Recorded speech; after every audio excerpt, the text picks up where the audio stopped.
In the 13th century, in Orissa on the eastern coast of India, was made a grand temple dedicated to Surya, the sun. It was the tallest and most magnificent temple made in India, the climax of 800 years of building structural stone temples. It was built by King Narasimha Mahadeva I of the Ganga dynasty.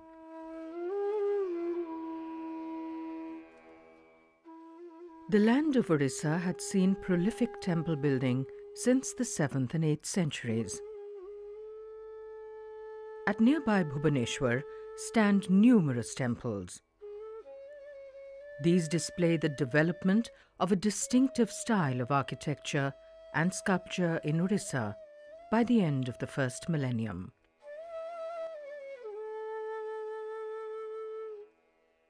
The great temple at Konark was made essentially according to the regional style which had been developed, with a dramatic difference. The temple tower, or Deol, and the hall, or Jagmohan, were conceived as a giant chariot of the sun. Surya the sun is believed to ride his chariot, driven by Aruna, or dawn, across the skies each day. 24 large wheels, 12 on each side, representing the 12 months of the year, were made for the Ratha, or chariot. 7 horses were made in front, who pull it forward at a spirited gallop. Perhaps the inspiration was from South India, where Rathas are used to take temple deities in procession on ceremonial occasions. The Deol, or tower of the temple, originally stood over 200 feet tall, higher than any other temple in India. The hall, or Jagmohan, still stands over 130 feet tall. The temple is made of 3 types of stone. Chlorite, which endures very well, is used for the most important areas, including the doorways, the icons in the shrines, and the wonderful musicians made high above. Laterite is the unseen core of the platform and the foundation. The main structures are made of condylite, which unfortunately weathers very easily.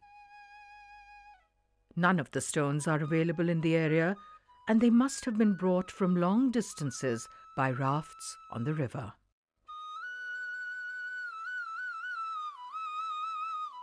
Since earliest times, the life-giving and vital qualities of nature have been adored at stupa and temple sites in India.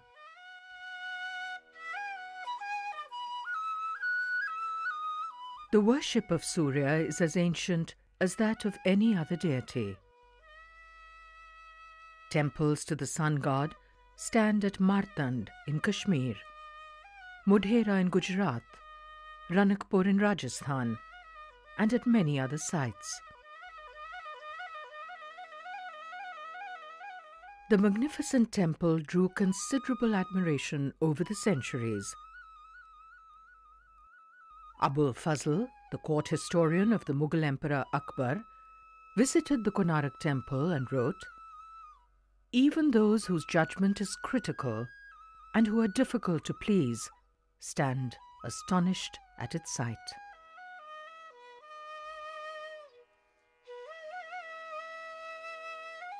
Even with its soaring tower lost, the Sun Temple is still a vision of majesty and grandeur. The structures are perfectly proportioned and covered with an endless wealth of sculpture.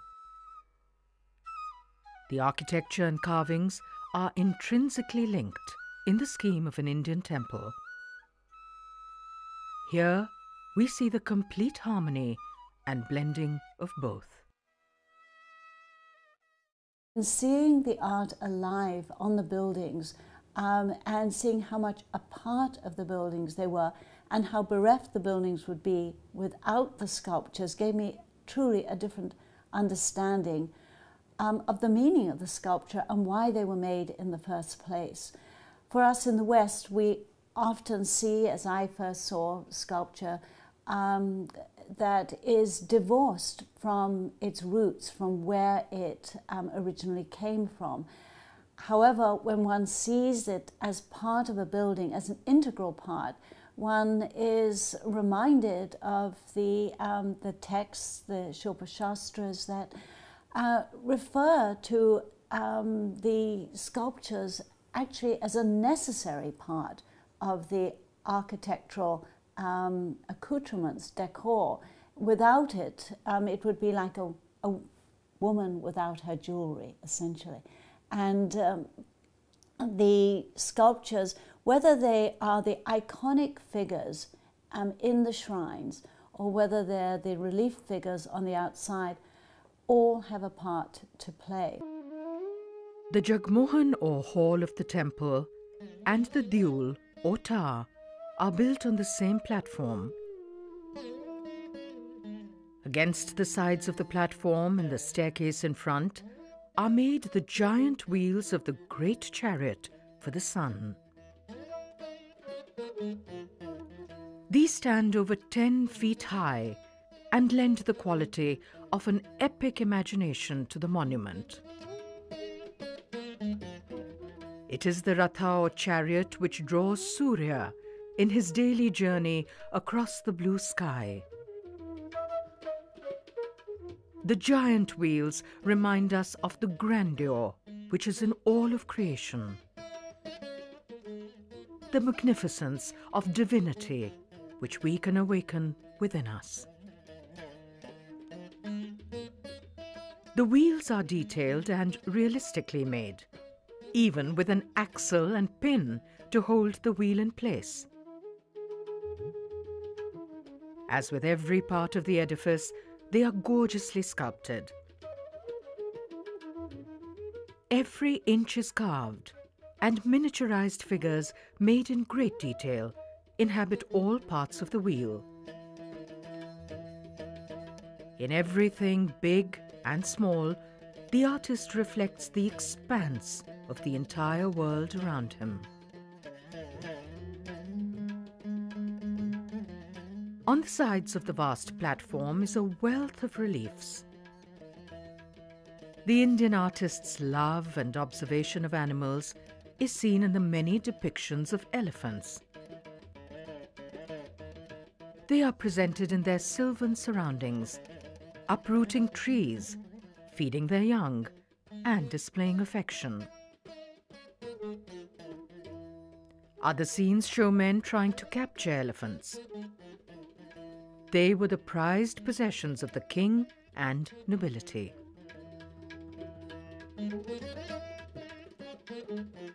Military processions are another popular theme in the friezes.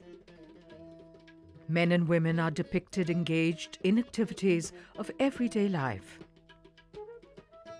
We see a man carrying his goods, as street vendors do till today. There is an old woman taking leave of her family. Perhaps she is leaving on a pilgrimage. We have a scene of a royal person being greeted by a group.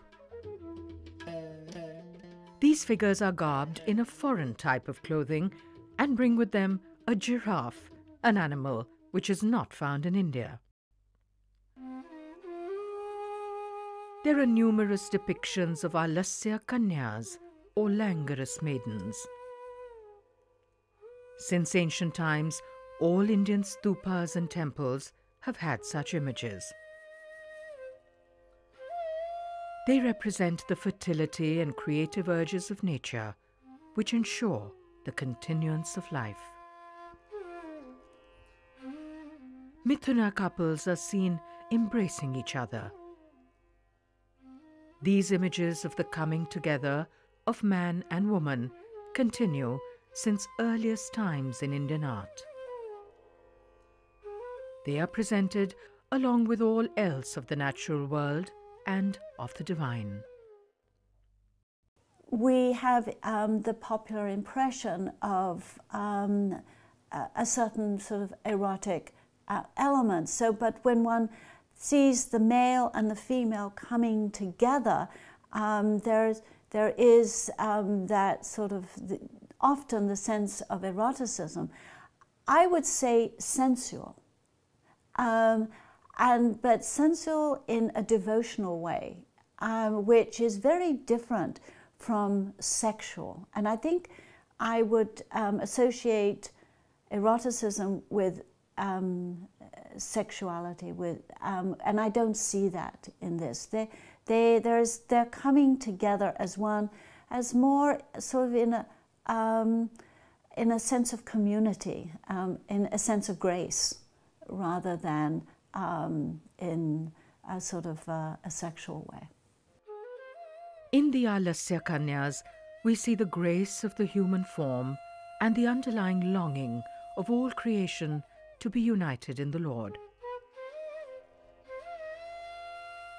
This vision is what gives the special quality to the art of India, a vision which sees a unity in all its beings, human, animal, the trees and flowers, in all that there is.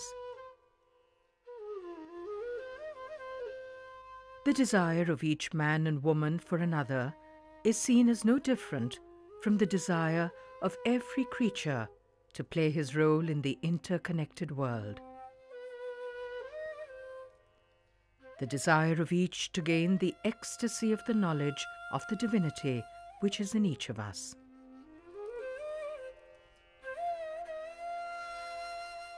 Nagas and Naganis are serpent beings who continue from the earliest times in Indian art. Besides fertility, they present the protective forces of nature. The embrace of life and divinity which warmly protects us is best seen in the images of Naga couples. The Jagmohan stands about 130 feet tall. The roof is made in the traditional Orissa style. It is a stepped pyramidical form known as a pidha roof. On the terraces of the different levels of the roof are made some of the finest figures at Konark. Shiva is made in his wrathful form as Bhairava, guarding the temple from evil forces. On either side are beautiful musicians who herald the passage of the sun across the skies. Scriptures mention that Surya, or the sun, is to be praised with the accompaniment of musical instruments, the cymbal, the drum, and the flute. The musicians appear animated by their music. Their limbs are poised in rhythmic movement. The faces are finely sculpted. They are carved out of chlorite, which is both conducive to fine carving and lasts very well. The main entrance to the Jagmohan is made in the style of temple doorways, which was established by the 5th century. It is made out of chlorite and is fully carved. There are 8 rows of carving, the innermost recessed most deeply. Among the motifs here are Nagas, loving couples who celebrate the harmony of existence, and the continuous vine of the pulsating life force of the world.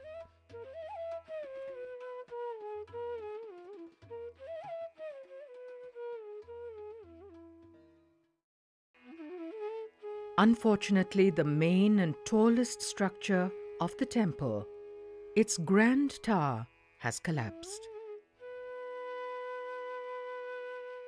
8 Dikpalas faced and presided over the different directions. Of these, 3 are in the nearby Archaeological Museum and 1 is in the National Museum in New Delhi. Around the tower of the temple are made the Parsava Devtas, images most closely related to the main deity in the shrine. On the south, a larger-than-life-sized Surya stands majestically on his chariot. His charioteer is Aruna, the dawn. Surya is the only Indian deity to be depicted with boots, which are not an indigenous tradition. This would reflect the constant interaction with the lands on the northwest of the subcontinent.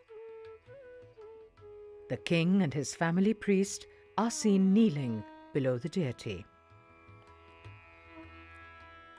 This and other images of Surya are made with a certain formality and dignity.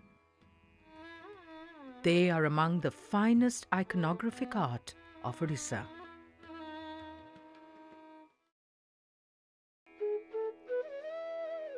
In ancient times, the art of stupas and cave temples was sponsored by the people.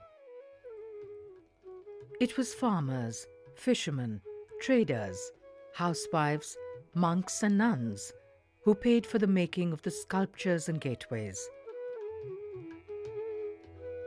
The purpose of art was to take us to eternal themes, away from the noise and clamour of the material world around us. The aim was to lose the ego and the concern for the self. Therefore, ephemeral personalities, including of kings, were not depicted. From the 8th century onwards, we have seen a shift. There is now an emphasis on grandeur and the depiction of regal power and splendour through the making of great temples. We have also seen the emergence of images of the king in sculpture and in painting. The Sun Temple at Konark represents the high point of monumentality and splendour in the tradition of temple building. It also celebrates the activities and life of the king as never before in temples. The niches of the sanctum and of the Jagmohan were originally filled with many images of the king. He is seen practicing archery with admirers looking on. He is seen at a festival or in a leisurely moment sitting on a swing. The temple celebrates all of life around, with the divinity at the center of it all. It also places the king very close to the focus at the center and celebrates his life and greatness. The guru or teacher of the king is made much larger than the king himself. The importance given to the teacher is in keeping with continuing traditions. The King Narasimha Mahadeva I is seen worshipping the Shivalinga, Vishnu and Mahishasura-mardani. Colossal pairs of animals originally guarded the stairways on all sides of the Jagmohan. The ones on the east are now placed before the entrance to the Bhoga Mandapa. The ferocious lions rear majestically above the elephants crushed below them. They awaken within us the attitude of fearlessness, with which we are to face the demons of ignorance who block our path towards knowledge. Inspired by these fearless creatures who represent the potential within us, we proceed into the temple.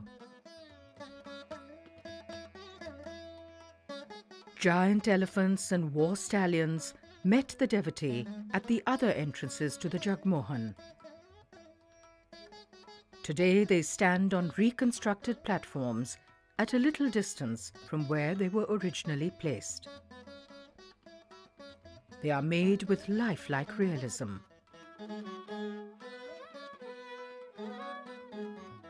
The Bhoga Mandapa is at the entrance to the temple complex. The temple represents the entire cosmos. Here, where we have just come into the sacred grounds, we are surrounded by a world of effusive forms. They represent the joy of life. In Indic belief, the path to realization is one which leads to bliss. Musicians and dancers greet us here in the Bhoga Mandapa. In modern times, the lost form of the classical dance of Odissi was revived largely through the study of the dance movements portrayed here.